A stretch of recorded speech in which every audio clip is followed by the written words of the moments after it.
All right, here we go. Last day of the week. Last January day of the month. Day of the month. Like, what is going on? This is like kind of flying by. Time flies. Really does. Sammy tells me it's been a long month, but I feel like it's been a blink. Totally disagree. We'll find out in the next 2 hours how long it's been, because we got a jam-packed show. We do. Including our Leaf Hour edition of the Real Kyper and Bourne Show. We are live on Sportsnet 590 The Fan, Sportsnet 360, Sportsnet Plus. Lots of news here. Yes, it's a newsy day. It's a newsy day. Hooray. So you think the month of January has gone past quickly? Like, boom. Really?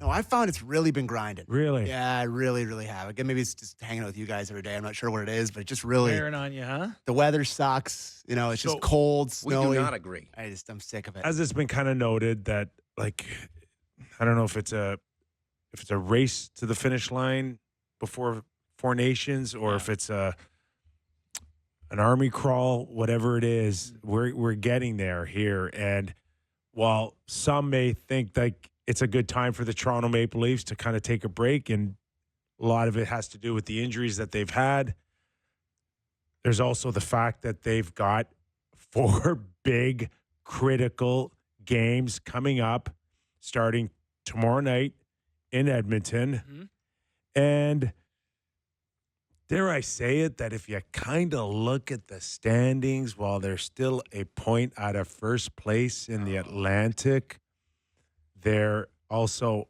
5 points out of the 8th seed, the wild card. Just the facts, ma'am. Just the facts.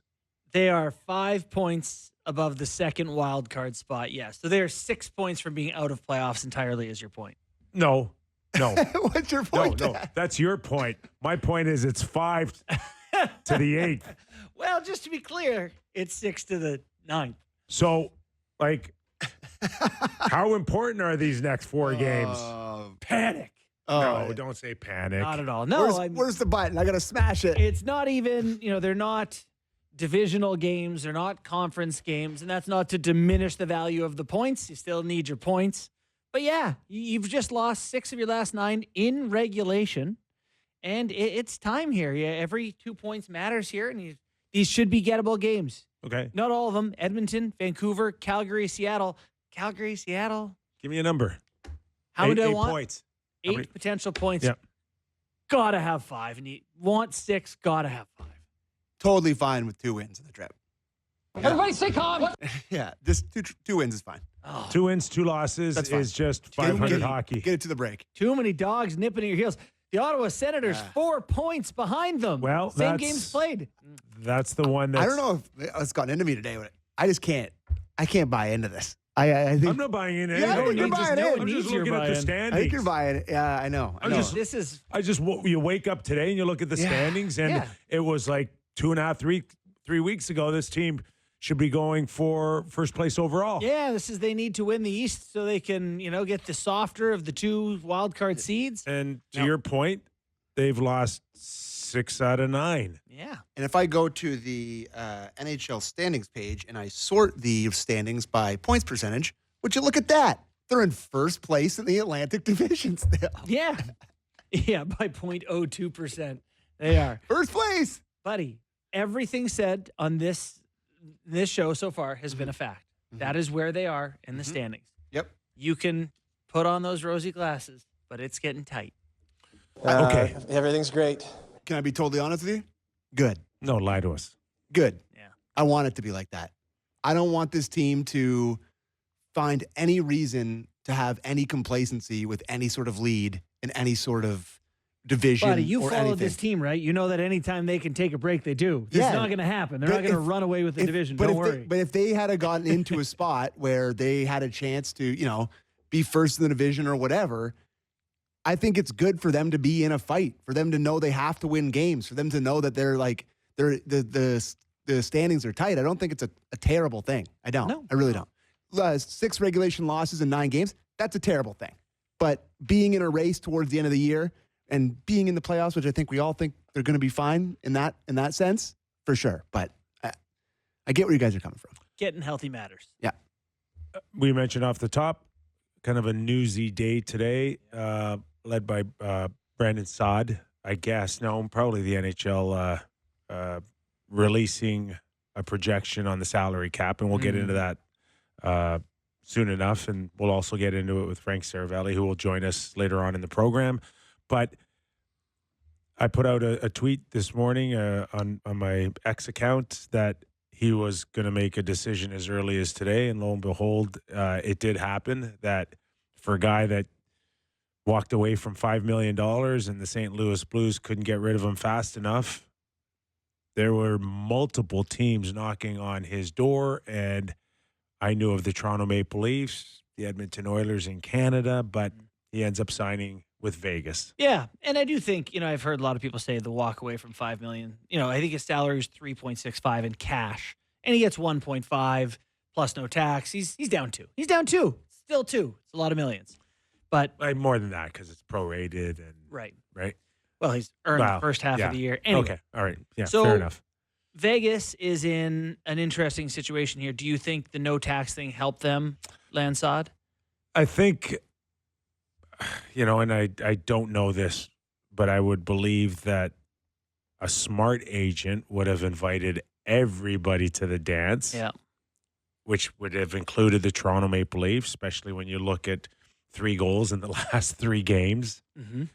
And they'd all kind of take a run at it. I had heard Dallas also. So there's multiple teams to start pushing for this guy.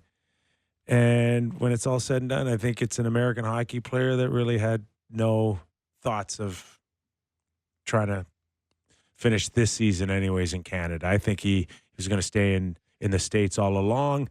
But the whole key in all of this, which again, I think the agent made abundantly clear, we want to go to a contending team for the Stanley Cup.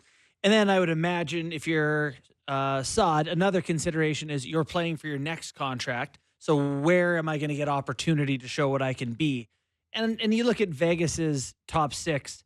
Mark Stone is a winger. He's wonderful. But then it's Barbashev, also good. But Olofsson, Dorofeev, Lavoie, like that's their top wingers. So there's opportunity to step in ahead of some of those guys. I see what he likes about it. I am disappointed. Like, covering the Leafs, it's like, God, they couldn't have thrown 2.5 at him, or. I don't think they had an appetite to do that. Yeah. I think they could have probably offered a little bit more, but not to the extent of 2.5. And I'm not even sure that they could do that. Yeah. Right? Like if they were, if there was room to do that. Yeah, you'd have to drop somebody. Send someone, Reeves or someone down. Maybe they could have had some cap magic. Make room. I think if they wanted him bad enough, they could have, but it doesn't sound like they believed he's going to be all that great. Or it didn't sound like he really had an appetite to come.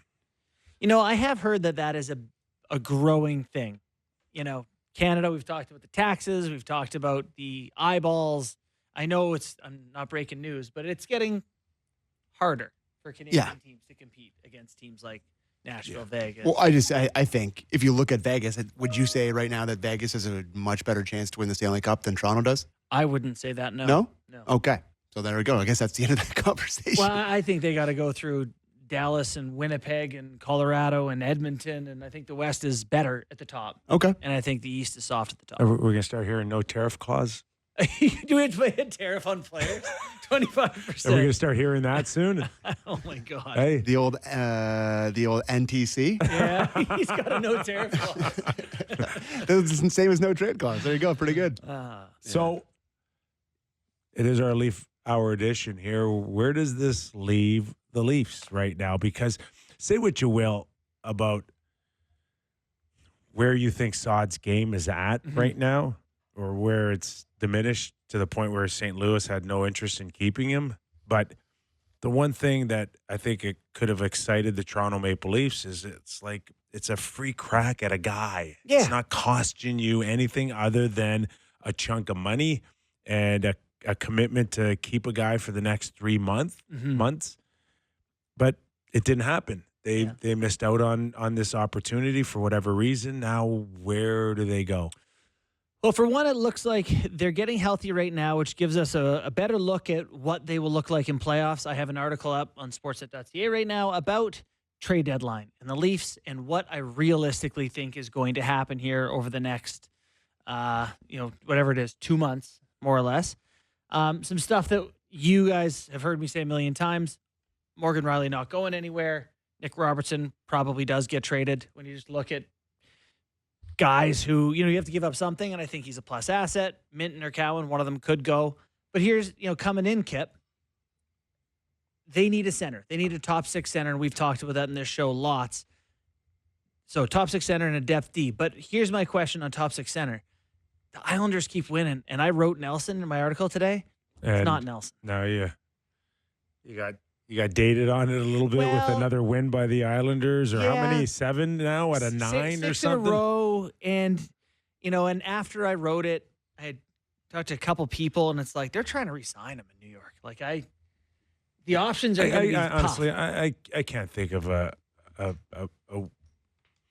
worse broken record than hearing that. They're trying to re-sign him. Or just going for it if you're the New York Islanders. Yeah.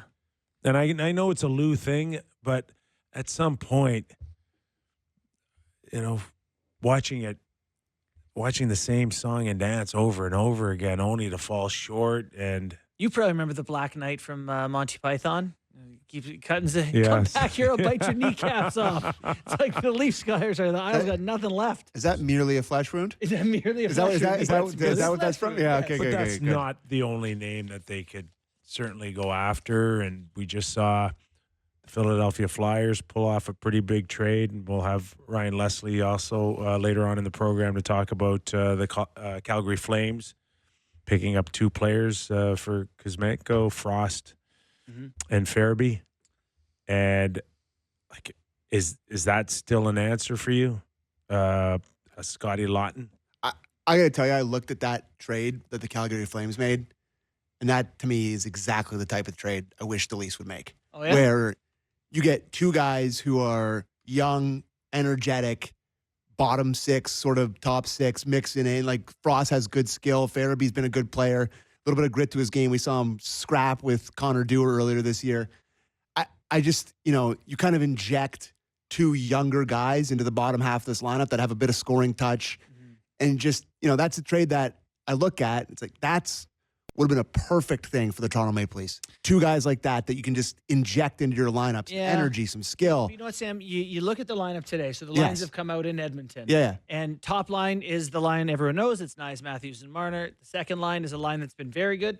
Pacioretty, Tavares is back skating, and Nylander. Yeah. The third line, once you get healthy and get into playoffs, if it's McMahon, Yarncroc, and whatever center you get, there's not that much room to just add a couple of okay guys, Yeah. The Leafs lineup up front, Kip, pretty good for you going into playoffs. I don't think it's far off a. I know it's not good enough. It's just, it's not good enough. It's not deep enough. It's not enough scoring. At times, I don't see a guy that can physically take over a game anywhere except maybe Matthew Nyes. Well, Austin Matthews can do that and has done that.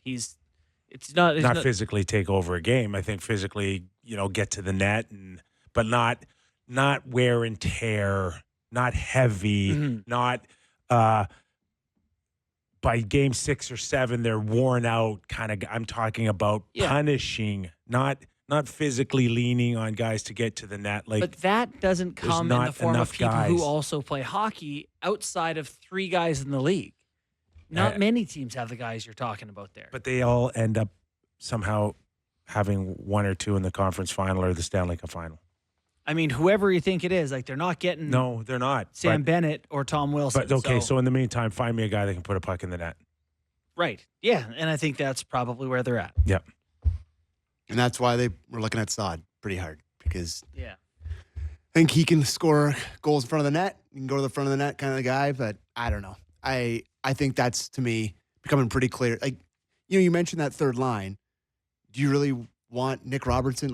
you couldn't slide in Joel Farabee into the right wing on the third line and it would be immediately better? No, you're right. You're Or immediately like- better, but he makes $5 million. Yeah, for sure. I know. It's right now. The one thing, so I tweeted this earlier today. So the salary cap is going up, and that's something we're going to talk about a great deal. The NHL and NHLPA have released cap estimates for the next 3 seasons in 25-26. It's 95.5. For context, it's 88 right now. So quick math, that's $7.5 million they're gaining. Then up to 104, then up to 113.5. So I think what's really great is you could be in a position soon where it's like that, where you're like, we can upgrade that position. We don't have to worry about the intricate cap puzzle because people are sick of talking about the money, the dollars, the cap picture. We shouldn't know who Brandon Pridham is. Love the guy. Shouldn't know who he is. He's a star. Yes. Yeah. Right? It's been way too important in covering sports, hockey the past few years. I was really surprised to see 3 years and the number being almost 114. Yeah. Like that one was like, ooh, okay. All right. They've never really done that before since the cap first came in. No, and they've never been that bullied or bullish on getting these type of numbers out.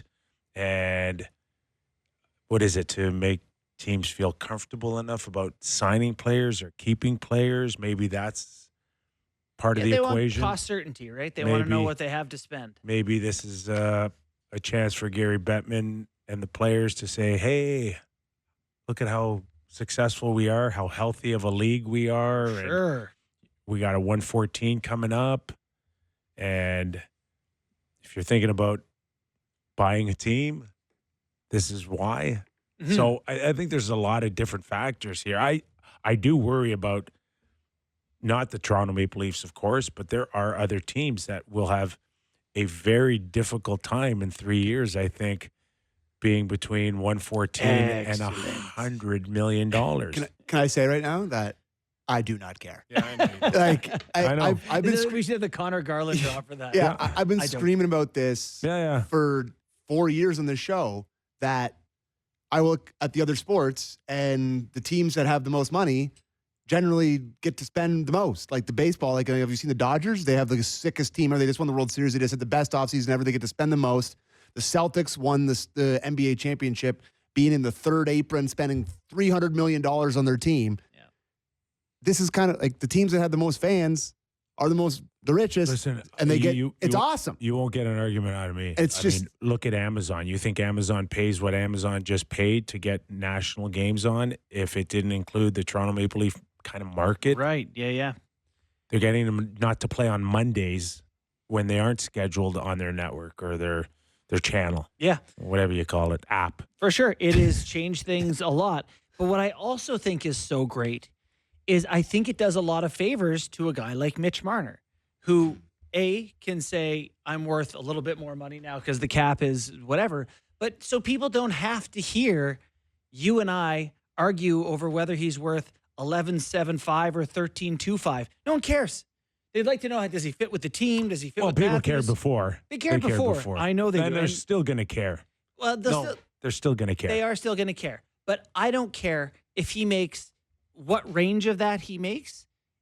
Then you get to talk about the decision. Did they keep him? He's a guy who's worth about this much, and you're not going to be grinding for nickels so much, and maybe it'll get there for the Leafs. But I think for a lot of teams, it'll be nice to be like, do we want this guy? Do we not want this guy? Hopefully it changes some of the conversation so people can appreciate a player and not their value. For sure. I think it's a great point that you make, and it'd be really refreshing to just have conversations about a player's play as opposed to what they make, and like what we do in playoffs, and you talk about the actual games as opposed to what guys make. But, I'd be lying, and I'm looking at you, Kyper, if you mentioned the other day that the Leafs are trying to sign this guy, and they're down the road of having these conversations with Mitch Marner and his representation, Darren Ferris, and this comes out today. I'm sure they're not thrilled. Like, I'm sure this adds a little bit to whatever they're trying to get him on. No? I don't think this surprised many people. The top number of the third year surprised me. That's what I mean.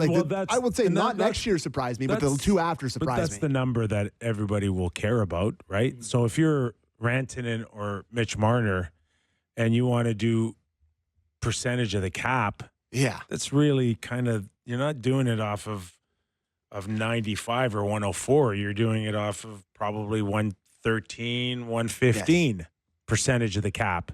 Great. Whatever. So, you know? listen, don't tell me great whatever, because if he turns around and signs 14 million times 8, you're going to question it. Well, there's always a finite amount. It's not infinity money. But I'm saying for grinding over $500,000 here or there, whatever. Sure, if he wants to be a $14 million, the highest paid guy in the Leafs, that'd be maybe not great for him perception-wise for his reputation. But it would be horrible. Yeah. But absolutely horrible, because you and a few others will give him about this much of a wiggle room of slipping up and then hoarding the blame. Correct. Nailed it. Yeah. Well, if you're the highest paid player, then you 100%. literally get the most blame. That's how it works. There's no wiggle room with him. Yeah. He doesn't get the benefit of the doubt. No. Like Austin. Well, he gets the blame too. We don't need to go into blame pie here. No, we're not. But like it is relevant to the conversation ultimately of Mitch, what do you want? See, I don't think people care about this money stuff as much as you do. Oh my God, that's all we've heard over the last few years. Yeah, because you keep bringing it up. No, I don't keep bringing it up. Everybody brought it up since the moment he was supposed to sign for like 6.5, 7, and then he jumped to like 10-9. That's all we've heard. Too much money for him. He's not worth it. And now, does this new salary cap change really anything? Yeah.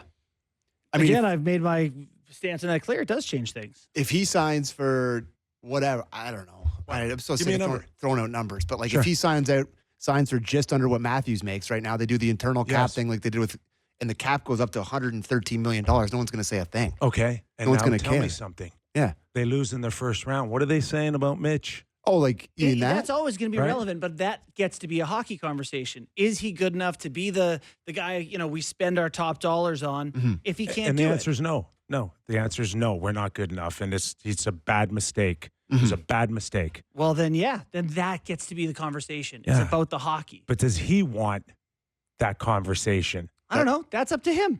Exactly. Yeah. Exactly. And I'm sure that's part of the, do I sign here or do I not sign here? So I'm sure it is. The question I'm asking you is, does this number coming out today drive up his price in this contract negotiation they're having right now? That's what I would like to know. Do you know do you have any idea, any guess? Of course it does, because everything is relevant to the salary cap. Yes. So just do the percentages. Just if he matches the percentage that he had on his last contract and you plug it in here, it's automatically worth another $1.5 million, $2 million. I don't know what the math is, but like, where do you fall in? Do you get 13.5% of a cap at 113? Do you get 14.5? Do you get 15.5? Do you pick the third year for any particular reason and not next year when his deal would start? Because that's all he's going to sign a 7 or 8 year deal. And it's like, I'm going to go to the medium. I'm not going to go to the beginning, and I'll give you a break. I won't go to the end, but we're working off something in 3 years that's going to be 115. I'm not dating my contract that much. Yeah, it's got pretty clear here that it's going to be, he's not going to get more than Matthews unless, I'm completely misreading that. Yeah. And so he's going to be under that. How close does this change that he gets closer to it? Okay, let's do it. Are we in? Are we out? Yeah. We're not in at that number, 13, whatever it is. I don't know what it'll be exactly. 12.8. Who knows? Yeah. 13.2. I don't care. It's in that window of a bigger number, so it means less. But that's beautiful. The thing is, Until they lose in the first round. I think. Listen, I don't know what you want. Listen, there's nothing I want. He is going to get criticized if he plays bad, Kip. He's a top-paid guy in the league. Whether he makes 11-2 or 17, if he plays bad for top dollars, we're going to criticize him. I'm telling you, you're not just going to criticize him. I'll be so mean it's going to hurt your feelings too. No, it's just it's what. Buddy, are you ready for that? I'm not talking to Mitch Marner. Yeah. Are you ready for that? And if he isn't, this is definitely not the market. Yeah. And then he leaves. Yes. Yeah. But hasn't he said all along that he wants to be a Leaf? He seems to love it here. He seems like being a Leaf. He's a Toronto boy and all that. Okay. I mean, Listen, I've watched the four of them try for 9 years, get rid of the core four, break them up. This guy, like, all you're doing is really kind of walking back into that. Oh, no more question. Long term. But I don't. And I'm not. And you guys may have the stomach for it, but I don't. I don't want to see that all over again. I don't want to do shows and constantly be listening to everybody going, "What did they do? What are they doing?" I think it'll be different next year if Tavares isn't here, because well, with whatever the you cap do, spike and that But everybody money, had him signing for $5 or $6 million on a. He was what a season he's having. 3 weeks ago, he none was of us like did that. one of the best seasons ever. Get him signed. I don't know if you and I had the conversation on air or off, but if it doesn't work, it doesn't work, right? With Tavares. And so there's not a dollar amount to me that it'll make sense at if it doesn't work. Mitch is more important than John. And if it doesn't work and someone has to go, it's got to be John. So it doesn't matter if he wants to play for 800 at that point. It doesn't work. So I'd be like, okay, well. Well, is he coming back Saturday, tomorrow night? Sounds like he's in the right color. He's in a top 6 blue. And lined up side. They miss him, though. They do. They Miss definitely miss him. They miss his compete in front of the net. He finds ways to get loose pucks, redirects. He's a guy that somehow, some way doesn't go too long without getting on a score sheet. Yeah. And right now they're desperate for it. For sure. But I think, if you're looking ahead past the game tomorrow night, which is one of the marquee matchups of the year, and we're not even talking about it, but I think if you're looking towards next year, you're not going to have Pontus Holmberg as your second line center if he's not there, right? It's going to be player X that you use that cap space on. So that's the thing. Not Brock Nelson. Probably not Brock Nelson, because he's going to sign for 8 years times $400 million. Isles win 6 in a row and lose all the way back. Yeah. But anyways. So he's 32, Brock? Yeah. Lou's going to give him 6 years? Oh, man. That's a terrifying proposition for a team that's been stuck in the middle there on Long Island. I hope not. Okay, we should do calls. You guys want to hit the brakes? We can do Leafs line? What do you got for us? I got 17 different callers. So No. we should probably break, yeah. We're probably not going to get to them all, but I have a lot of them listed. You can see here, they're all listed. All righty. Okay, so we should catch our breath. Yeah, probably. All right, Leaf Line, Sammy style after the break. You're watching and listening to Real Kyper and Bourne. Welcome back into the studio. It's our Leaf Hour edition of the Real Kyper and Bourne show. Like we were just talking off air, which we seldom do. Just stare at each other until we go back on air. We have some of our funniest conversations off air. They But- just would not. Like, just again, the news of the salary cap going up and how much some of these guys will have made by the time their careers are over, and they're all knocking on the door of like $200 million, 225, 250. I saw James Cebulski tweeted that 20 years ago, guys were asked to take a 25% pay cut for a $39 million cap. Yeah. 20 years on now, it's 114. It's going to be crazy. I'm just looking at Matthews. I just unplugged my headphones so I can't hear myself. I'm just looking at Matthews' contract, which expires 27-28, and that would be the year that's the last year of his contract is 2028, and that's the year the cap is going up to $113 million.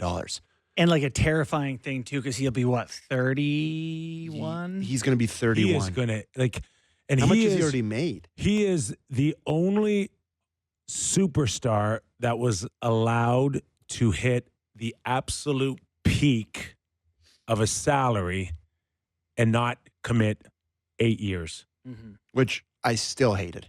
I still hate it But to this day. Why wouldn't you hate it? Yeah. Right? It's like, I don't think it gets talked about enough of like, I agree. why did Connor McDavid and Nate get 8? Hey, you got to sign 8.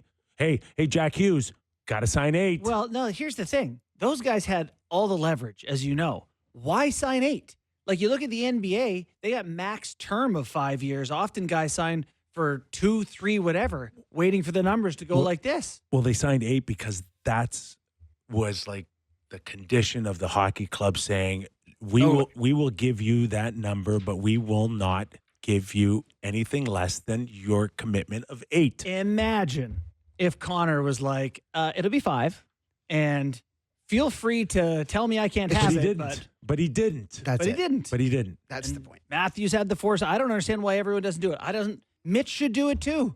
No, Sign he a did do it. 4-year deal. The Leafs He did 6. The Leafs are That's the why only. they're stuck right now. The Leafs are the only. He did 6. That's great. But it's not good for the club. Terrible. Just Matthews' career earnings, $77 million to this point.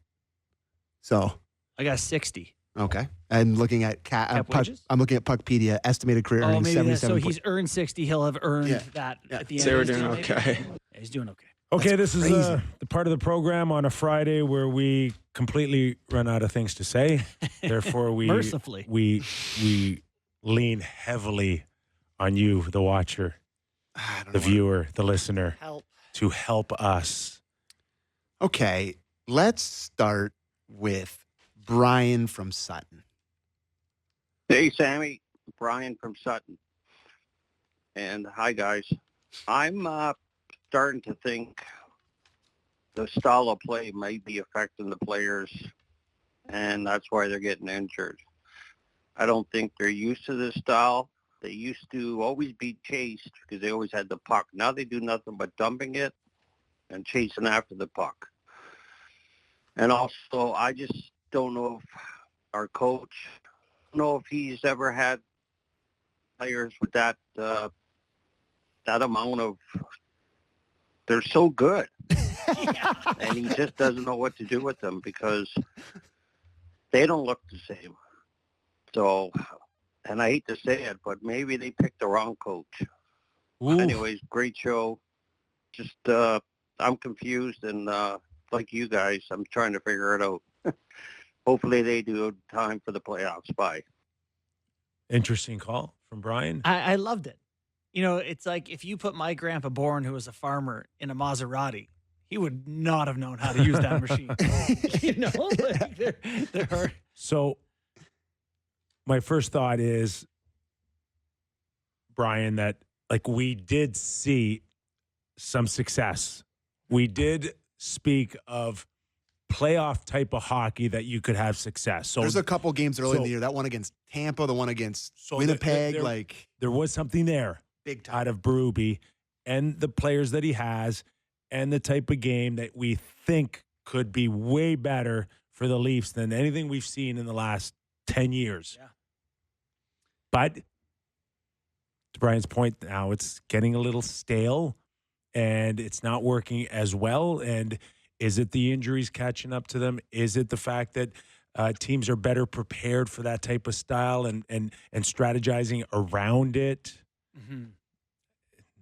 That's the part where I say, okay, to Brian's point, let's try a little bit of a different look and make adjustments over a very long regular season. Yeah, it's a good point. That is a very different style, and you called that before the season began, that could have an effect on guys getting hurt. The thing that makes me feel good is when it looks good, when they play hard, it really looks good. Yeah. Like their best games are really, really good. Yeah. So I'm hoping that in the playoffs, that's there. I mean, if they get to the playoffs, So, according to you guys, I it's don't going to know. be tight. We just gave you facts. I don't know how quickly you guys can do this for me, but just pull up Probably not quickly. pull up the St. Louis Blues Stanley Cup roster, and let's just have a little quick peek of the type of meat and potatoes lineup All right, that here was you go. compared to. And Brian brought up a point, man. You've got some Maseratis in the lineup. I don't think that there was too many world-class talented players on You St. haven't? Louis, if I'm wrong. But I mean, but there was not a true Willie Nylander or a Unless you count Robert Austin. Bortuzzo. But do you know what I'm saying? Yeah, I like do. that style of play Yeah. was probably better, complete start to finish with a roster of St. Louis's than a roster of the Leafs with the exemption of It's a meaty team. it is, isn't it? It's a. I remember the So, third. like- the third line had Maroon played with Robert Thomas. I remember they were in Maroon scored a double OT winner to win a Dallas. series. Dallas, I think. Trying to think of other guys on that roster. Obviously, Shen was on that Ryan roster. O'Reilly Ryan was O'Reilly. their biggest star. Yeah, Was he not? Yeah. Offensively, yeah. I And mean, you still they consider had him. Kyru, but he don't. yeah. Kyru Thomas and Shen. They must have been rookies. Braden Shen. Not Shen. Yeah. But outside of that, like we're not talking. What was the decor? So Barbashev is big. Sammy Blay, Troy Brower, Klim Kostin, David Perron, Braden Shen, Alex Steen, Oscar Sundqvist, Tarasenko was big. Bortuzzo, Falk, Gunnarsson, Nico Mikkola, Parayko, Pietrangelo, Pouliot, Scandella. That could be the most dump and chase Stanley Cup champion. Well, you're right. Is this like, did they just hire the lucky coach? Like, how'd they win a cup? Monkey Binnington? Jordan Binnington. Benny. The Bennard. Binnington was Team spectacular. Canada, Anyway, so Yeah, something to it. something to it. Good call, Brian. Let's go to, I love this one. Let's go to Ben from St. John's. Hey, fellas. It's Ben from St. John, New Brunswick. However, today I'm calling you from the beaches of the Dominican Republic, where I just proposed to my girlfriend, Megan. Hey. And luckily for me, she said yes. It would have been an awkward trip if she had a different answer. Myself and now fiance are huge fans of the show. In fact, my Spotify says I haven't missed an episode, not even a minute, in the last 2 years. You're a daily routine in our home. Now, Megan and I plan on getting to a playoff game this year, and she always says, wouldn't it be cool to watch a Leafs game with Sammy so we can all be emotional roller coasters? Now, I know that probably won't happen, but here's an idea for you. The second best podcast on Sportsnet has already done it, but how about a live show, fellas? You guys have really stepped up with regular guests like Valley and award-winning author and scholar Doug McLean. Some live shows during the playoffs will be entertaining. And Kyper, as much as you might not like to admit it, you feed Leafs Nation just as much as Sammy. And I know you'd be just as jacked up marching down Yonge Street with Sammy, probably wearing Kypreos jerseys when the Leafs win the Cup. So get that live show going for our loony fans. Loonies. Again, I don't miss a single show. Like Hockey Night in Canada and the legendary voices that come with it, being tradition to many Canadians, you guys have become that to Leafs Nation around the world. Keep up the great work, guys. Anyways, this phone call's probably costing me as much as the ring. Go Leafs, go. And boys, I love listening to you when I'm on. Ben and Megan, Congratulations. Ben. That's Yes. awesome. Yeah. Megan, that's cool. Yeah, Thanks for the and support. That was a fantastic call. If Ben only saw my room when I was like in grade 5. Yeah, like As a Leaf? But I had pajama boy? every newspaper clipping up on the wall No kidding. of the Toronto Maple Leafs. Yeah. that's the thing. Like, people really do call you a grunt, and sometimes you get a little Mr. Negative here and there. And I've gotten that a little bit too, Ricochet shot recently. But here's what I'll say. If they ever did win, you would be extremely excited about it. I was born and raised in Toronto. Yeah. I was like, You'd be, I mean, they get to the final, you're full on I cheering. was Thing the is, Kip's a pro and wouldn't want to admit it on camera, I don't think. I was only the 88th player to be born in Toronto and play for the Toronto Maple Leafs Is that right? Really? back then. Wow. I don't know what they're at now, 100, 120. That's really cool. Like I want to, when I see a kid playing road hockey in Toronto, Yeah. I'm like, buddy, I don't like your chances of ever playing for the Leafs. I just squash him right there. Buddy, Snuff out the fire of go hope go before it go spreads. do the percentages. But You're mean. no, I'm just joking. Of course, I would never ever crush anybody's Pick up a dream. book, pal. Find a trade. Just give me a chance. Just give All me a I'm saying chance. is that, like, who grows up in Toronto and wouldn't want to see that, Yeah. right? So we're all there, Ben and Megan. We're all there. Yeah. I hope But you enjoy your trip. My problem is I had a reality check of watching and having a very good seed of watching how to win a Stanley Cup, and then sometimes they just don't agree with everything I see here. Yeah. That's what I'm up against. For sure. Well, and it's not even up against. That's great context for the rest of us who haven't gone through that to have those insights. And I think that's, for me, it would be incredible. Mm-hmm. I can't believe the roller coaster it is. My son cried his first sports tears over the Toronto Maple Leafs last year in overtime. So the Bourne household is invested There too. you go. Here's to hoping. Let's go to the unnamed Irish from Parts Unknown. Uh-oh. Do we think that now? Oh, there's Sammy two. McKee. Quick question for the guys. The Leafs are struggling, absolutely struggling to score and to put the puck in the net. I mean, they're hitting more bars than you and Bunkist on a Saturday night. So why are they calling up guys like Quillen and Grebenkin when you have Steves in the minors? He's 23 goals, I think, so far, and he leads the entire AHL with goals scored. I mean, they're struggling for goals. why not call up the best goal scorer in the minors? Thanks, guys. Listen, I'm loving that people are from not Toronto in these calls. That's incredible. I don't mind Steve's, but they got to commit a longer look. That's always the case. Even when I was in Hershey, Pennsylvania, playing the American Hockey League, you see a guy go up and then right back down, and you're like, did he really get a chance or a look? Yeah. It's hard. It's hard to break in. It is, and I'll give the example. Check and paycheck. When I was with the Marlies, we had Seth Griffith, who is a 5'9" AHL superstar. Like is, we called him a cheat code. It was like, oh my God, he does everything for us. Gets to the NHL, and he was not quite fast enough to get to the spots, to get the shot. And when he couldn't get there, he wasn't strong enough to hold off guys to create the spot. And all of a sudden, he just didn't get the chances. And it's like, you could put him away, but he couldn't get there. So it's just like a compounding thing. It is, and it's like with Steve's, he's 6 feet, 195. Like, he's not super fast. He's not I just don't think he could do it at the NHL. I do appreciate the sentiment, though. Yeah, where it's like you just keep calling up scores goals, more punts, bring up another punt. It's like, how about a guy that the puck can land on his stick and he could shoot it in? Sure, I would rather have Steve's than some of the other options that do play. Who's that player? Who's that? Who's that? Seth Griffith. Any relation to Dell? I don't know. Del Curry? Who? No. He's like in Plains. There's John Candy's character. Oh, is it? Yeah, sorry. Okay. All right. Tough crowd again, Tough buddy. crowd. You guys are way too young. Let's go from Ian from Jollibee or Jellybee. Good day, man. It's Ian calling in from Jellybee, Ontario. I was born in Toronto, but I was raised in Ottawa. Been a diehard Leaf my whole 72 years on this earth. Can't stand the Habs, especially their whining fans. I watched the Leafs win the Cup in '67, and I was in the rink for Matthews' 4-goal NHL debut, and they still lost anyway. I've been suffering all these years, like all the rest of the Leafs fans, with their playoff disappointments, and am seriously thinking of switching allegiances to the Senators. I know.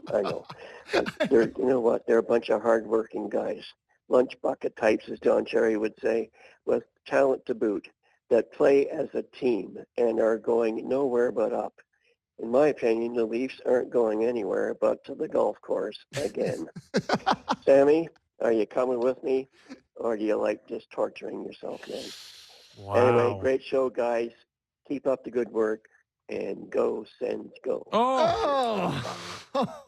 Sammy's just crushing you right now. Hey, come on, talk to him. Anyone can talk to him. It's you right now. Here's what I'll say. You know, it is a lot of despair. It's a lot of just crap pretty much my whole life. But if it ever did happen, you know, Ian from Jellybee or You would Jollibee, deserve every wherever the bit hell of pain you got.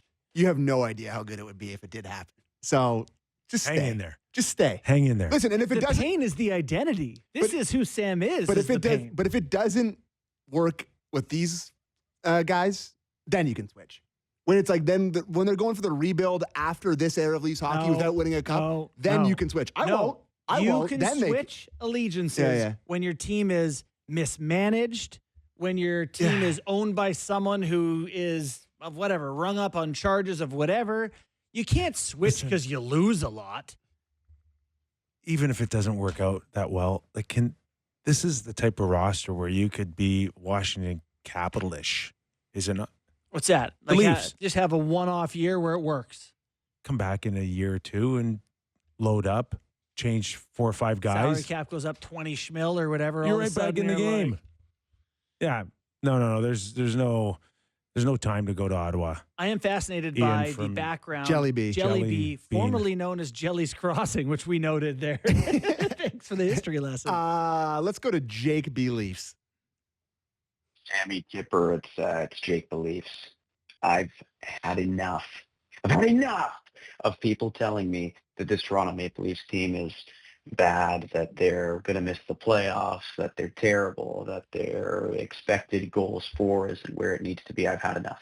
That's what happens when you're missing one of your top two centers, both paid over $11 million a year for long, extended periods of time throughout a season. And that's also what happens when you have a new coach and you're working on new systems and trying to figure out how the whole team meshes together, how it all works. But more than that, this team is second in the division. They were first last night. They're first by points percentage. Oh, they're 4 points up on third. I don't care. Why does anyone care? They're also 1 point out of first. I've had enough.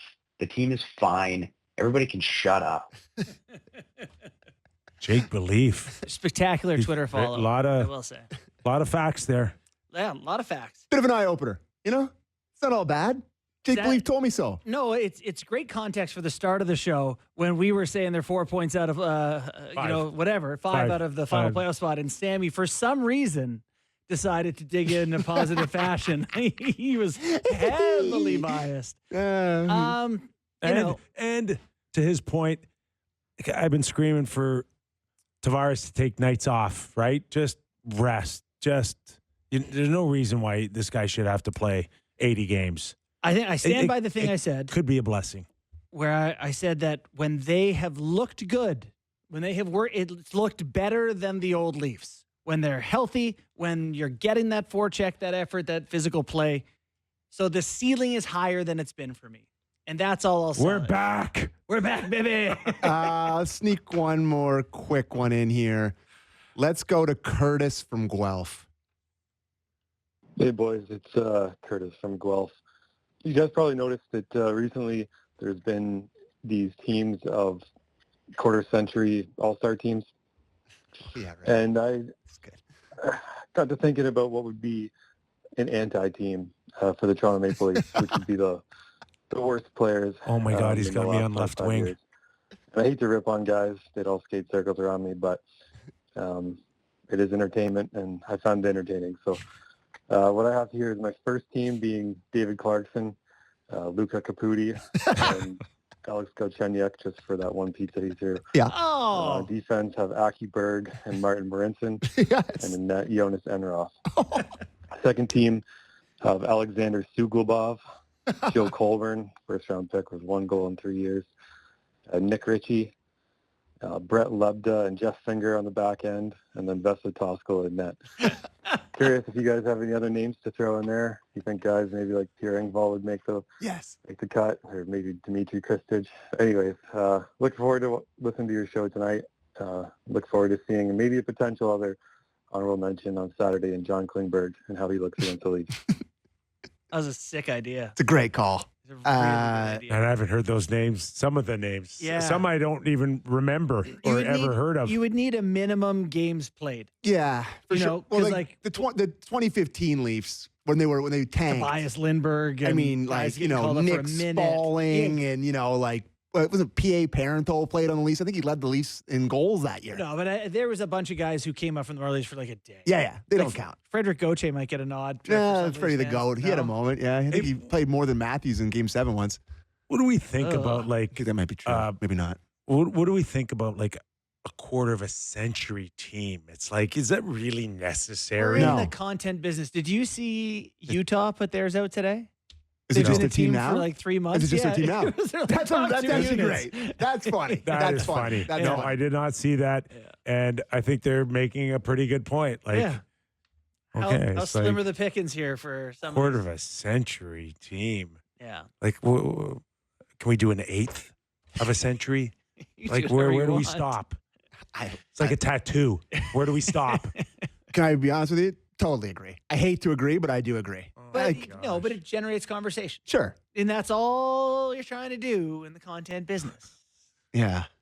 Get people. What was the goalie? What was the goalie that they called up and the game before Babs got fired and they scored 7 on him? Kaskasuo. Yeah, he'd be on there. Kaskasuo. Yeah. His first chance of the game on a team that had quit on Babs, Malkin Wrist down around the slot. Down the slot, right in the net.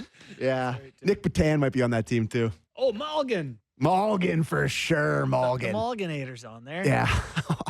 Oh my gosh. I mean, he's lighting it up this year in Switzerland. Is he? Oh, I guess that was his plane that we just heard there. Oh gosh. Oh, we got to go to break, I guess. All right. Oh, they were late. We are late? Yeah, we got to go. I got no music. I got nothing right now. See you That's later. okay. We're going to break. We go national next on the Real Kyper and Bourne Show. All right, let's take it national on the Real Kyper and Bourne Show. We are live. Sportsnet 650 in Vancouver, Sportsnet 960 in Calgary. This hour, Real Kyper and Bourne, brought to you by Bet365. Nick Kypreos, Justin Bourne, Sammy McKee, Derek Brandale, and Jake, Jen Rolnick. There we go. Yeah, I knew that. I don't know. I think I put it on. I think I put it Jen anymore. on. It's Friday. I did put Jen on there. And thank you to the nameless texter that said, "Sammy, don't forget to change the jersey."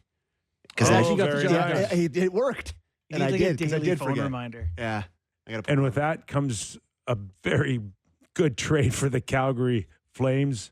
And we're going to join Ryan Leslie in a few seconds here. But just to reiterate, a lot of talk about some big names. And Rantanen, we certainly know, sucked a lot of energy or oxygen off that big trade. But lo and behold, the Calgary Flames. I don't know if anyone saw this coming. Farabee, Frost, Kuzmenko, Pelche. I mean, this is a significant deal and makes a statement about what the Flames are going to do. And here to talk about it, Ryan Leslie, NHL host on Sportsnet, Hockey Night in Canada. Always does a great job covering the Calgary Flames for us. Ryan, thanks for joining us, man. How are you? Where are you? I'm great. Thanks and for where are having you? me, guys. Sorry, I apologize. Costco? I'm at my daughter's volleyball tournament, and I thought there'd be nothing worse than taking you into a gymnasium of screaming volleyball players. So sorry about the backdrop, but it's great to be with you guys. Did we win our first couple of matches, or? It's the opening match, boys. I could take the whole audience in if you want to take a quick peek, but bit of a rating spike. Well, maybe that still might be the case, but before that, we got to talk about this big trade and who really saw it coming, and just the overall feeling waking up this morning thinking that a team that maybe we didn't take too seriously as a playoff team is all of a sudden now a little deeper. Yeah, I think that's fair, Kipper. I don't think many people saw it. We certainly didn't, but full marks to Craig Conroy, the general manager of the Calgary Flames, who, as you guys and probably a lot of your audience knows, when he took over for Brad Treliving, he had a lot of work to do. Craig did. So did Brad. But Craig had a lot of work to do, and he had a lot of free agents that he had to deal with. Well, he's dealt with that, and now he has found that this year, this room is as cohesive. I can tell you this, guys, is a locker room that I've been ever around in Calgary. They love each other. They love playing for one another. They want to be here. So Craig kind of quickly dealt with the guys who didn't want to be here, and he got guys that did. So long story short, he came in and he kind of got this thing where internally they believed they were better than us outside experts believed that the Flames would be this season. So he knew they knew that they were better than this. And there's some veteran guys in there. There's some Stanley Cup champions in there. There's some young guys that Craig said, you're going to have a chance to play here. He's lived up to his end of the bargain. So too of those young players. So opportunity. So the culture's changing, right? They got a new coach the last couple of years in Ryan Huska. And the way he has these guys prepared, the way that they play for one another, it's really great to see. So as it kind of comes into focus for the sake of this conversation with this trade, nobody saw it really coming, but it was a reward that Craig felt he had to give this group because they have worked so hard to stay in this conversation of a wild card / playoff position. So full marks to any team that does that, especially when us experts say no chance. And here we are now, end of January going into February, and they are hanging around. They're in the mix. So he had to go out and give them a little help. And you guys have been on enough teams. You know what kind of shot in the arm that can give you. Certainly very difficult to say goodbye to those two players for that locker room. You know, Jacob Pelche was incredibly emotional yesterday. Pulled out of the lineup and very emotional about this. And we can get into it, but that was Certainly a surprise to everyone, including him, including us. We could start to put some of the pieces together during the broadcast. And, nothing was official until after the game. So we see Morgan Frost pulled out. We see how it all kind of comes to fruition. And it made for great TV. And it certainly was an emotional night inside that Flames room. Most importantly, it's a team that got back in the winning track. So pretty interesting night all around. Yeah, it's fascinating from a Flames team that felt like this was a retool year or whatever the phrase you want to use. They've been good, and adding these two guys, does it change their plans, their trajectory, their long-term outlook at all? It's a good question because everybody seems to have a different approach or opinion as to what the Calgary Flames are or where they are. Okay. So if you were to talk to Ryan Huska, Craig Conroy, and their ownership group, they'd tell you, no, we're here to win. All right. It's us on the outside who are like, they're retooling, they're rebuilding. They said goodbye to all those free agents that we talked about a moment ago. But Ryan Huska's coaching for his job. Craig Conroy is GMing for his job. And ownership, they want to win. And they've got a new rink coming up in 3 years where the doors are open. And it takes time to get a good team in place that you need to have, I think, for when you open a new building. So to answer your question, I mean, I don't know what, we all thought that they weren't going to be good. They're a pretty good team that loves playing for one another. They're not retooling. They're kind of showing you that they're in the hunt. This isn't a burn it down to the studs like maybe there was a lot of talk of that earlier. So this does put them in a position where they've added players in their age range that they like, and going not only today but going forward. Remember, Jacob Pelche, God love him. He cleared waivers. He went down. Any team could have had him. Kuzmenko was out of lineup for what felt like an eternity. Probably was waiver bound. They both loved their time in Calgary. They both wanted to remain Flames. That's not a secret. But Craig Conroy had to make this deal, and he did make a good deal for today and for going forward for whatever the direction or whatever the label is. He got players that are bigger in key positions that are in that 24, 25 age range. So it works for where they are now and for where they want to be. You're watching and listening to Ryan Leslie, NHL host of Sportsnet, covering the Calgary Flames and Hockey Night in Canada, talking about the big Calgary trade. And let's start with Morgan Frost here, a guy that, at times has probably been looked upon to add more to the Philadelphia Flyers at this point of his career, but seems to be a guy like Craig Conroy really, really targeted. Where is his upside? Where do you see Ryan Huska now starting him? Can he develop into a bona fide, number one or number two centerman on a contending team?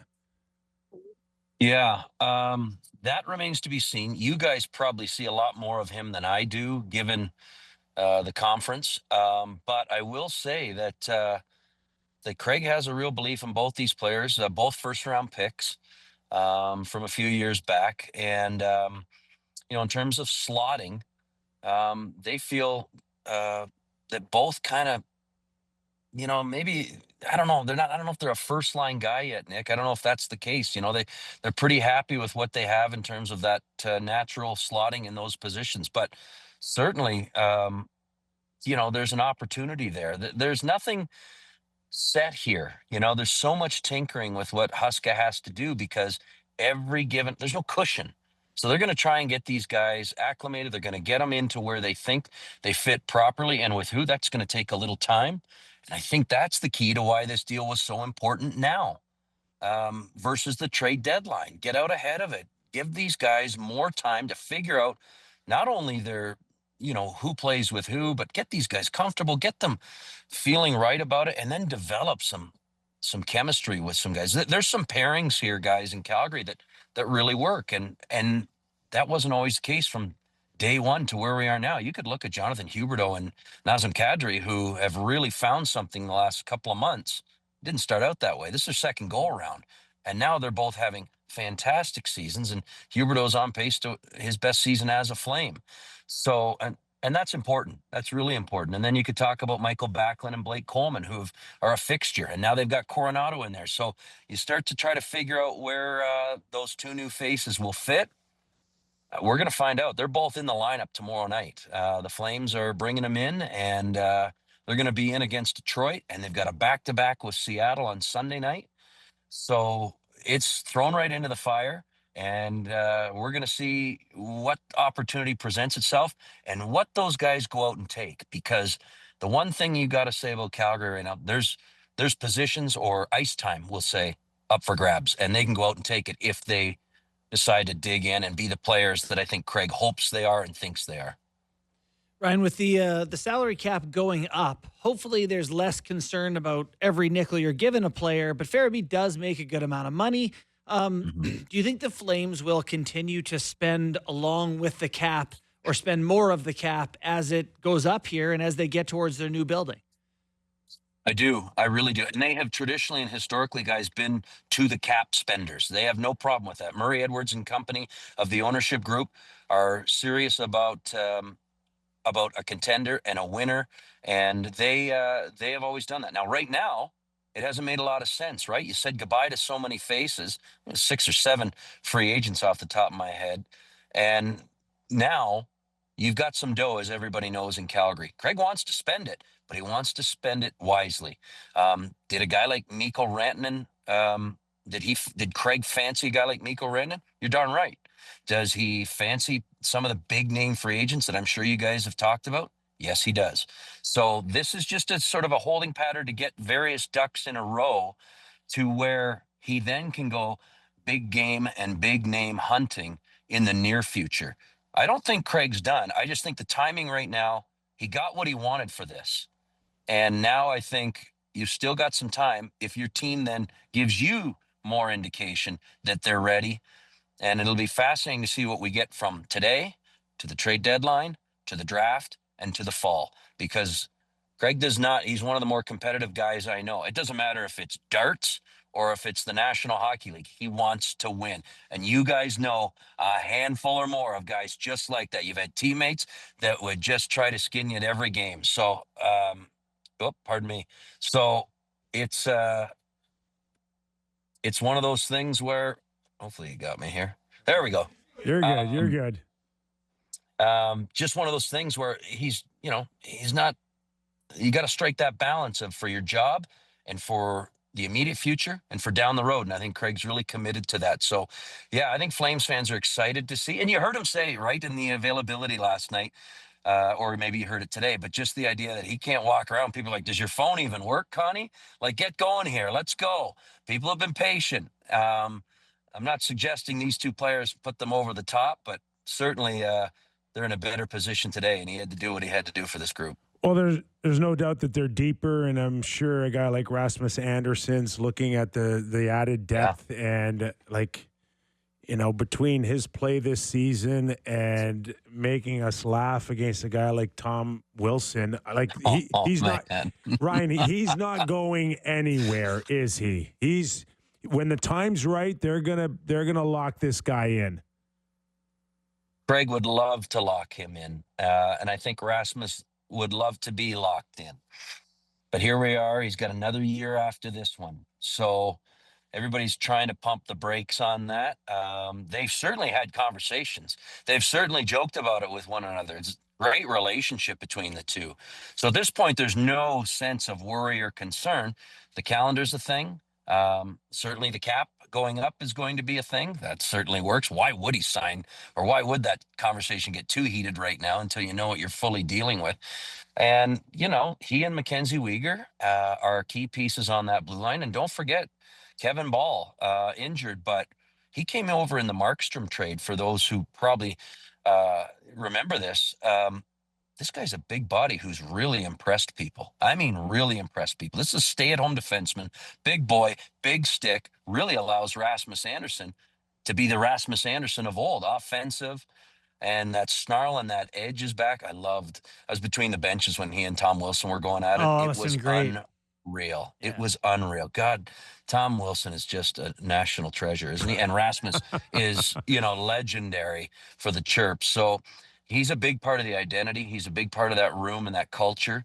I would suggest to you that that deal would get done. It's about timing right now.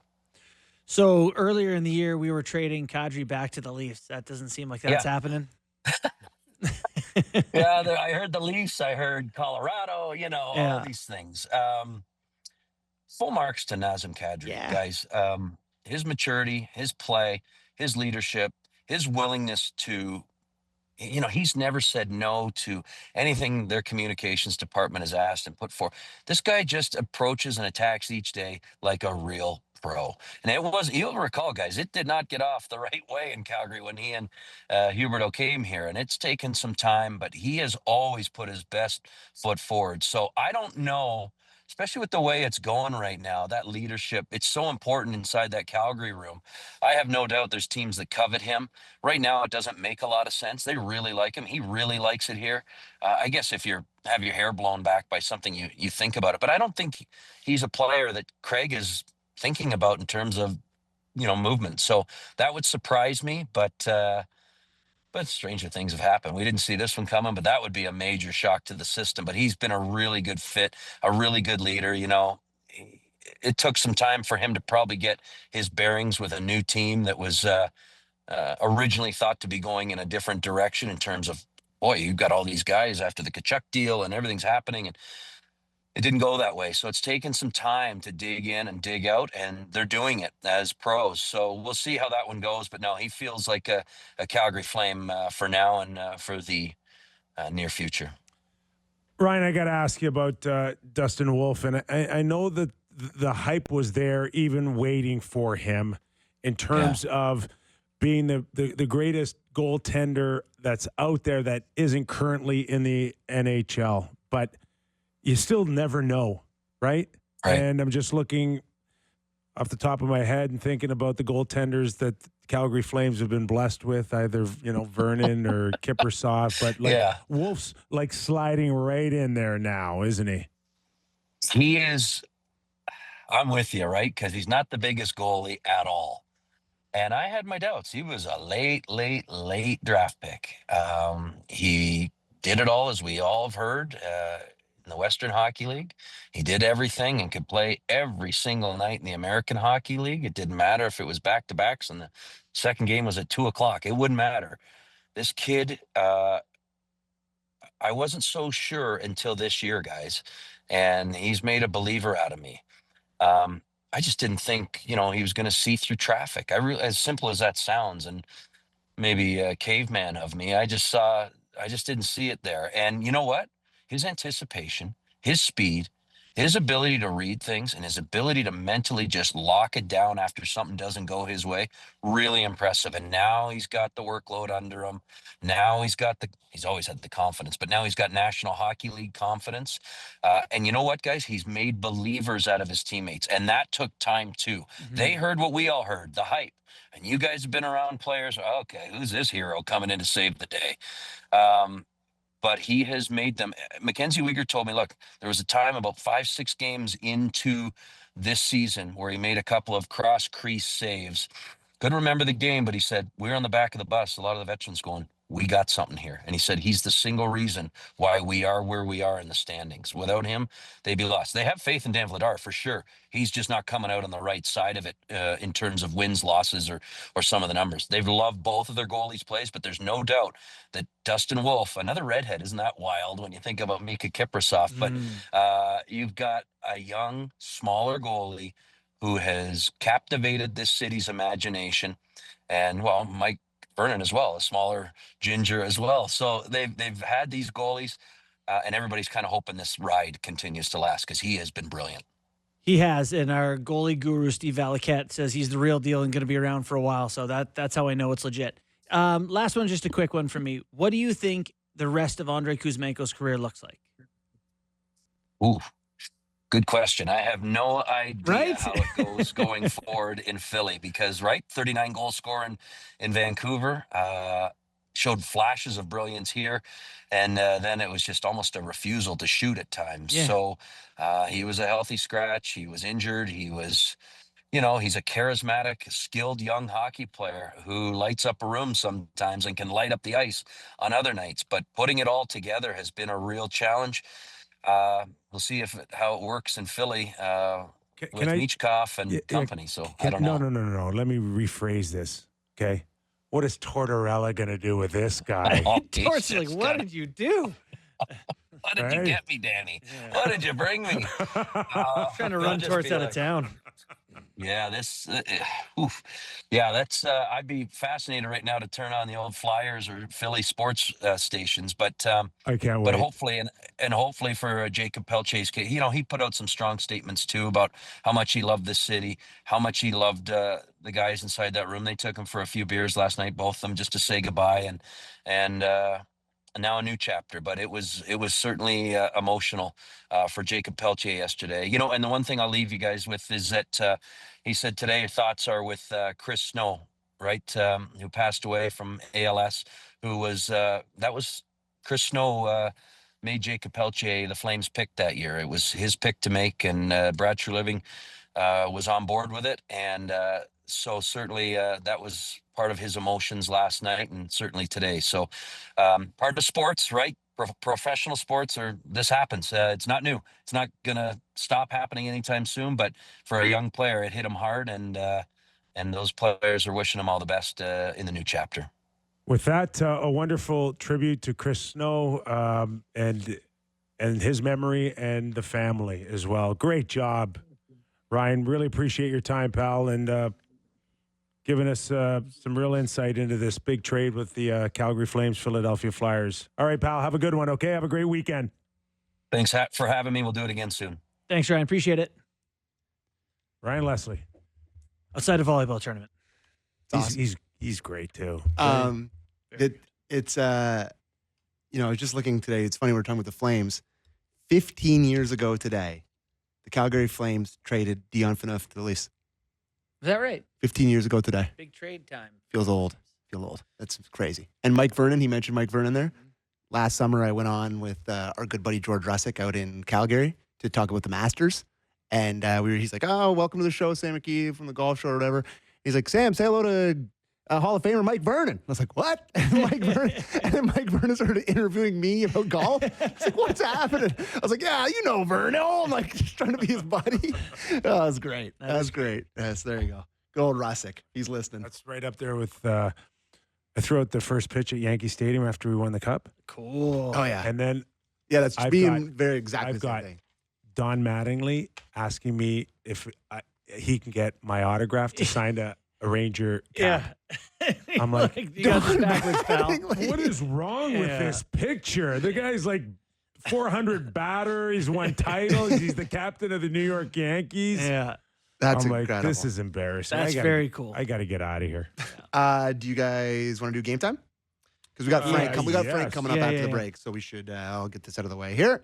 It's game time presented by Bet365. Visit the app for latest odds and find out why it's ever ordinary at Bet365. Must be 18 plus. Ontario only. Please play responsibly. Looking at a couple futures things again. I love looking at the future stuff. All the regular season awards are, they're kind of, I wouldn't say boring, but the numbers aren't as good as long as you would expect. And the thing that breaks my heart the most, and I bring it up here again, is the Leon Draisaitl for Hart number. We had him as the Hart winner when he was plus 2,500.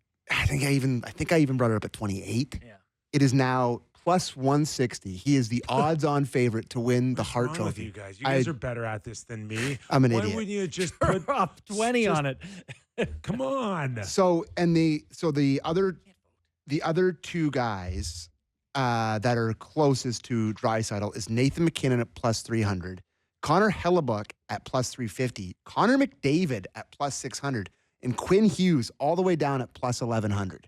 So there's your current value bet. I don't think, it's hard for. Go ahead. Can Connor get up there with Leon coming down, or is it just like right? They move up and down together. Yeah, exactly.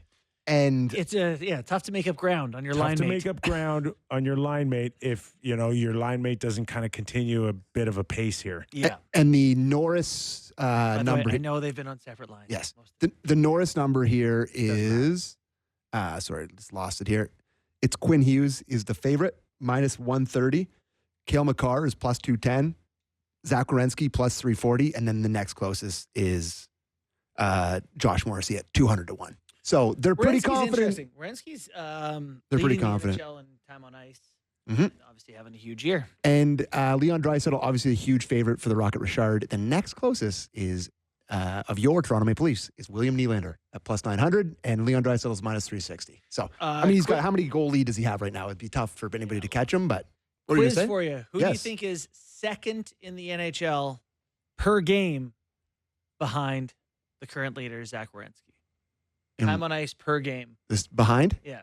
Who's in second? Quinn Hughes. Great guess. Mo Sider.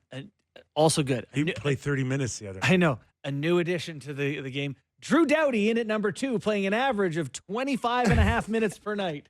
I love it. Through 2 And games. they've yet to score a goal in those games. Yeah, and the last thing to bring up quickly, Calder. Macklin Celebrini is the favorite at minus 160. Lane Hudson is the next closest at plus 180. Dustin Wolf, who we just talked about there with Ryan Leslie, plus 700. So those are your 3 favorites for the Calder Trophy. And that was Game Time, presented by Bet365. Visit the app, latest odds, and find out why it's never ordinary at Bet365. Must be 19 plus. Ontario only. Please play responsibly. All right.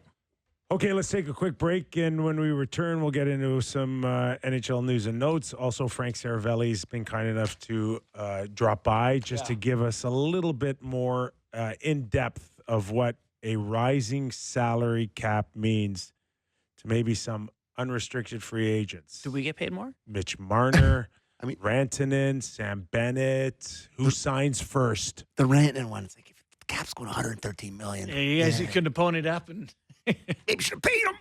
All right. We'll find out during the commercial break. You run upstairs into the office, say it's a rising NHL salary cap. What does that mean for Is there any extra room for us? Us on the Real Kyper and I Bourne assume show. that's what's been keeping us down. Back after these words on Real Kyper and Bourne.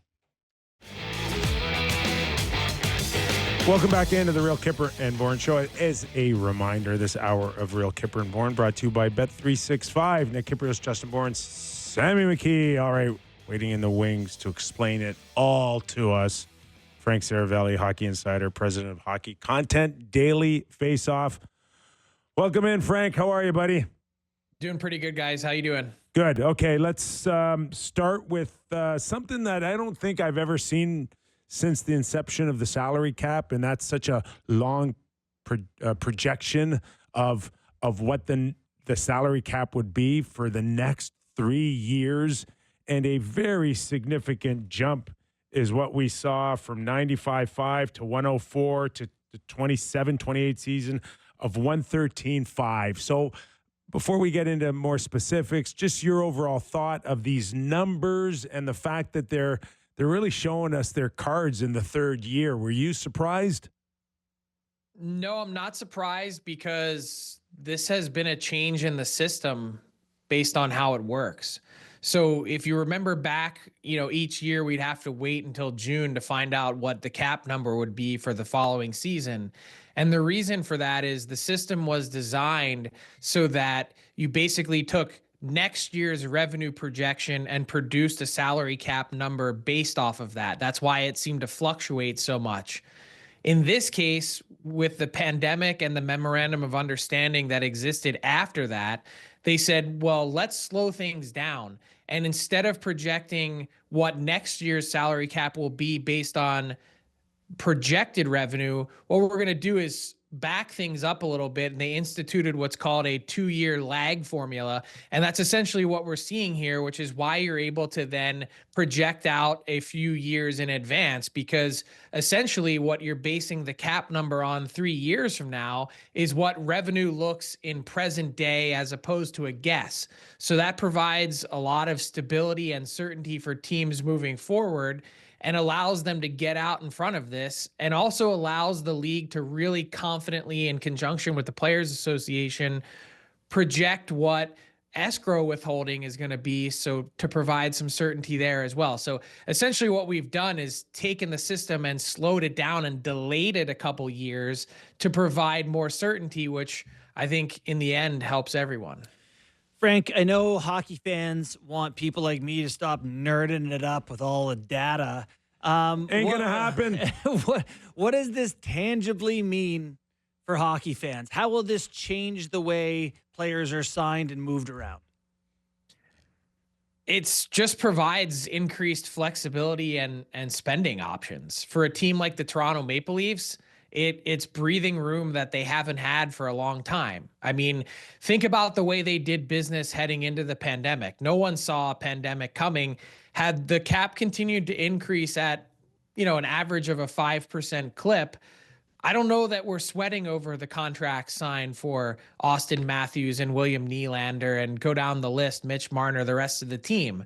But things came to a screeching halt and they've had to adjust. I don't know that any team in the league has been, probably more damaged by the pandemic and the resulting business on the cap than the Leafs. So they've had to adjust and figure things out. And what it means moving forward is you're going to see players get paid massive sums of money. That's the new reality. It's a great time to be a free agent. It's a great time to be a player that's going to be hitting the market over these next few years because, as mentioned, with the system as it's designed, look, this year's $88 million cap is based on a $5.4 billion revenue system. Well, that was a few years ago. Right now, this year's projected revenue is $6.7 billion. As this continues to increase, projected hit $7 billion and beyond, you're going to see this cap climb, pretty significantly, as we've seen in the numbers demonstrated today. So it's a great spot to be if you're an NHL player. I think the bigger question mark for fans, and not necessarily from a team excitement and building standpoint, is how are some of these teams going to be able to afford these massive increases in the salary cap? That's what really needs to be determined because that part hasn't been figured out yet. All right. Then let me just pull in the number one complaint from our boy Sammy here is that the Leafs are a top team. They're a top draw. They're one of the biggest revenue teams in the league. Throw in the Rangers and a couple of big markets elsewhere.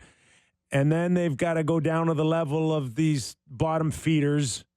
And now we're in a situation where the Leafs can't even compete, or other clubs in Canada can't compete because the state tax is so much better down there. But now, hey, the salary cap's going up, and we can afford to maybe offset those tax-saving dollars that you have. Maybe it's a better playing field now for us again.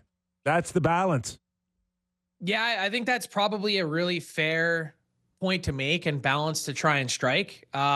The Leafs had been in a spot, for example, and the Montreal Canadiens, where the playing field was leveled significantly around them because there was purely a limit to what they could spend. Now, as that increases and teams are going to have to ask real budgetary questions, teams like Calgary and Winnipeg and Ottawa and others, that I just don't know that going from $88 million to a span of 3 years from now, 113.5, you convert that to Canadian dollars, you're spending based on today's rate, $163+ million in salary if you're capping out. How could those teams possibly raise ticket prices enough between now and then over these next 3 years to be able to justify that increased spend? I mean, what you're looking at is a salary cap floor. The minimum of what you must spend in a 3-year period of time is going to be increasing to basically what the cap is now. And you're seeing teams like Calgary, $18 million under the cap this year.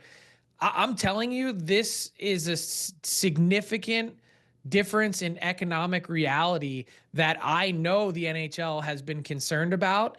And it's going to be real interesting to see how this next CBA negotiation is handled, because everything from revenue sharing on down probably needs to change to help benefit some of these teams in the Canadian landscape and even teams in the South in the US. Yeah, you might have a no state income tax advantage right now, but guess what? You're charging a lot less for tickets than they are somewhere else. So you're going to have to find a way to increase your revenue as well, which means everyone's praying for some major international TV dollars to come up in these next new deals, because that, or adding a couple new teams to the mix, there's only so many ways you can meaningfully increase revenue across the board to the point where you're not whacking fans in the wallet. JB, it's a simple answer. We just go back to an original 6 league. Is that it? 6? We could do 8. 8? Yeah. Okay, we're going to go to 8, Frank. So, we had Mr. Bettman on the show a week or two ago, and I asked him about the state tax thing. And, is there any possibility of the league eventually looking at a salary cap that's pre-tax in some way to level the playing field? He was skeptical that was affecting decisions players were making, but I had people tell me that, more than ever now with the flat cap, that's one of the things players were factoring in. Do you think that some of these economic realities will be addressed in the next CBA? I do not. For one, I think I did see the clip, and I think he also mentioned the idea that if you have a really good accountant, wink, wink, that you can make up or level out some of the playing field. And two, I do think that, Mike Greer, San Jose Sharks GM, he was asked about it this week, and he said, one of the big differences is a lot of the teams that are no state income tax teams also just happen to be in really strong competitive winning cycles. That players go where they have a chance to win. And it just happens to be that in these competitive cycles, it was the Florida Panthers, the Tampa Bay Lightning. For a period of time, the Nashville Predators were really good. Obviously, the Vegas Golden Knights have been outstanding. Same thing with the Dallas Stars. Right. But rewind back to the last 10 to 15 years. Who were some of the most competitive teams in the league?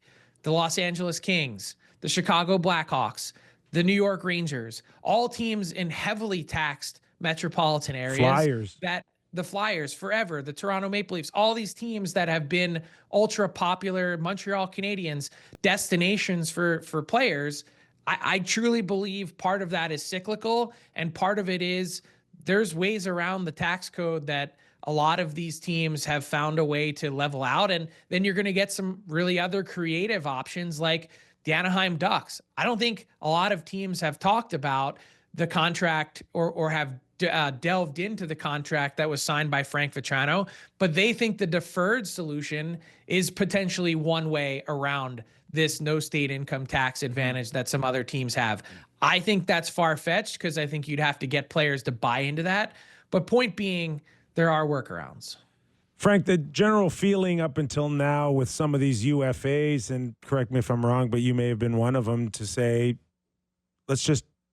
many are waiting to see what the salary cap is and what kind of number they're dealing with. Well, guess what? We know. We found out even 3 years from now. So what does that mean for the hottest names right now around UFA between Rantanen and Marner and Sam Bennett and Brock Besser? And what are you hearing? Well, who goes first? They all getting traded to Carolina? Who signs? Look, there's cases today that are a lot stronger than they were 48 hours ago before that memo went out. And I'm sure that there's a twinge of regret in the Colorado Avalanche front office, because I think as much as there was talk about the salary cap increasing in such a meaningful way, and by the way, I also think that there's a chance, in speaking to league and NHLPA sources today, that the numbers that were presented today might actually be on the low end. I think there's a chance that players and teams are actually in for a surprise in a positive direction, with those numbers potentially even growing a little bit more by the time the summer hits. So I think there's some surprise, certainly from the handful of NHL GMs that I talked to today. They were blown away by how big some of these numbers are, and they feel like, for once now, they don't have to sweat. Their collar isn't so tight trying to get some of these players signed. And there's a whole other group of GMs around the league that are thinking, holy smokes, I've got a lot of spending to do just to be able to get to a level where the floor is 3 years from now. We're talking, some teams are going to have to spend $60, $80 million plus based on what they have on the books now, that we're going to see some spending in ways that we haven't before. And so if you're Mikko Rantanen, if you're Mitch Marner, if you're Connor McDavid, Quinn Hughes even is up in the third year of this projected number that's been out there now, you're licking your lips because you're going to be well set up for life. There's a couple of middle-class guys who are feeling pretty good about things too, I would imagine. Did I This hear is you? the return of the middle class is what we're going to see. That's right. Before we had seen guys in that $5, $6, $7 million range. They've been getting squeezed hard the last few summers. Buddy, the Leafs Those have are the been guys- $11 million guys and me, just like whatever they could grab, basically. That's what Vegas has done. That's Yeah. essentially what Florida has done. All those guys in the middle ground have been getting crushed, and now they're going to cash in. Did I hear you say something about international TV deal? Well, just meaning both sides of the border. Okay. You've got the Canadian rights. Obviously, Rogers is in their exclusive negotiating window now. And then at some point, if that deal isn't signed exclusively, you've got Amazon that could pop in. And then in the US, it's only a couple years before this ESPN and Turner deal is up that it's not long. It's going to be sometime within this projected range of cap years that you're going to see deals on both sides of the border come up for renewal. Well, more money, more money. Yeah. And more the hope. problems for Canada. You gotta find a way, if your teams, to lessen the burden and impact of ticket sales on the overall revenue pie. That's what your hope is. I heard that Gary's wish list might be up towards $1 billion a year on a new television deal. But would love to see it. Right? Hey, you got to start somewhere, right? Yeah. In the negotiations. Where else do we want to go? We got one more for Frank, or you got anything? Frank? I'm all good. I'm asked out on the salary cap. Any updates on Vancouver? Kind of cooled down a little bit with JT Miller? Yeah, I think what this 3-game winning streak has done is just turn the temperature down a little bit. I don't think it's changed the urgency or the need to ultimately address the problem. But what it's done is taken a little bit of the panic out of, having to make a move today. And I think everyone's on the same page in what the process should be. They're trying to find the best deal possible, starting with JT Miller.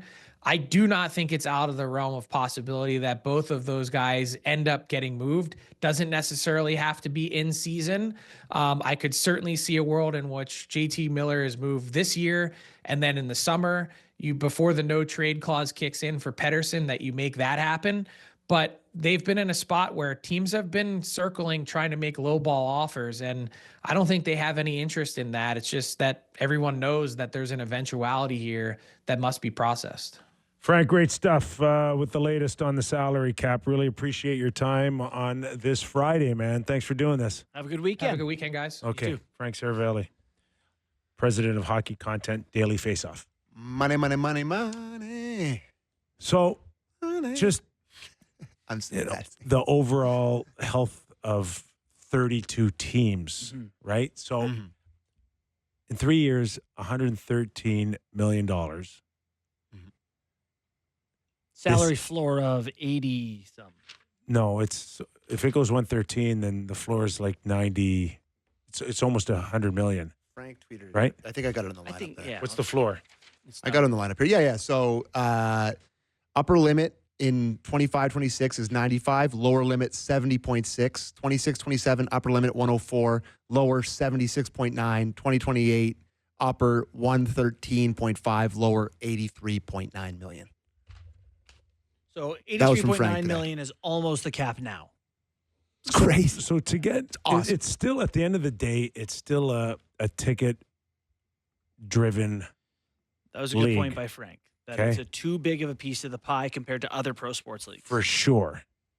So for teams to hit anywhere near that 113 in 3 years, you have to sell $2.6 million worth of tickets every game. Here's my every question. game. Here's my question. Who's doing that in the league? Well, the Leafs.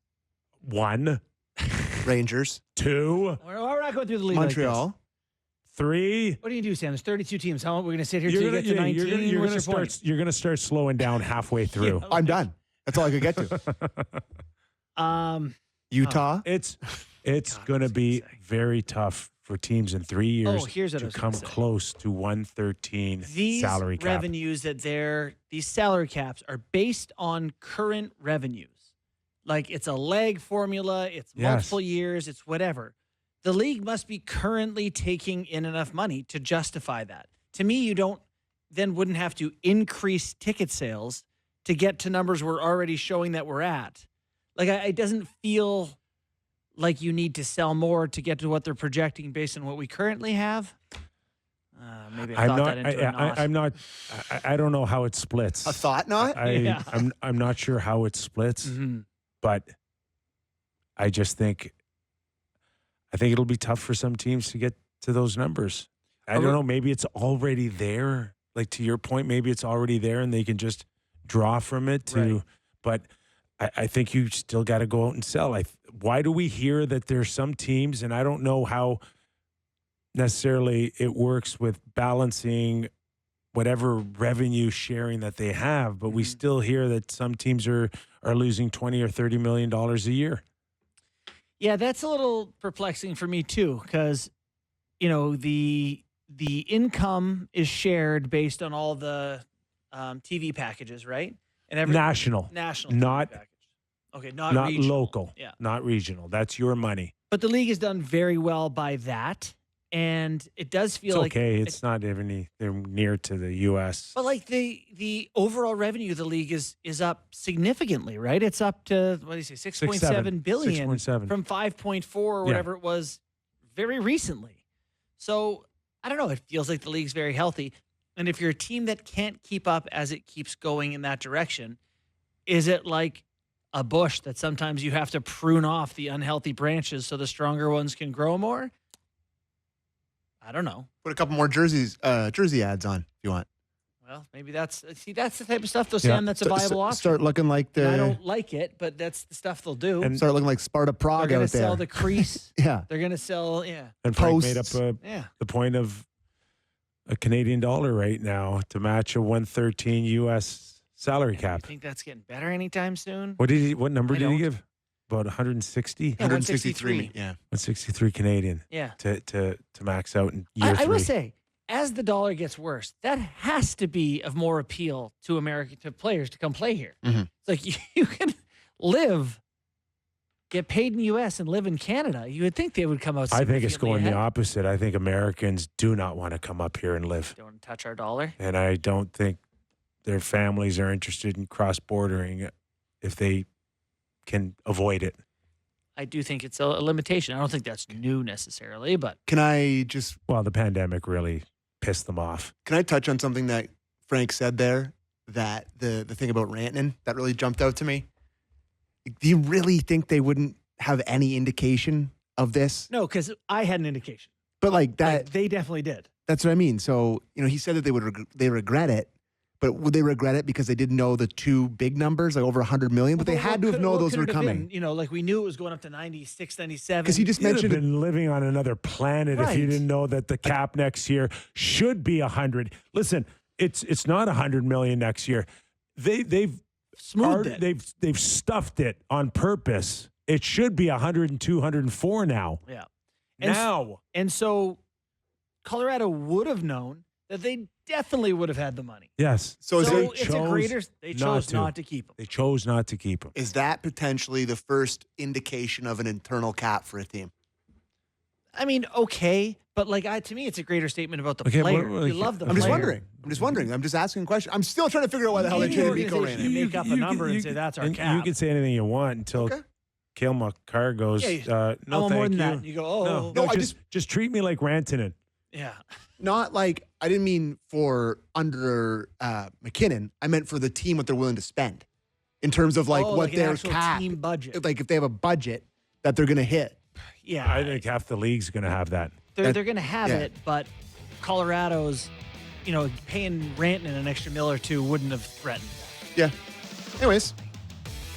All right. Good week, boys. Like usual, we've solved nothing.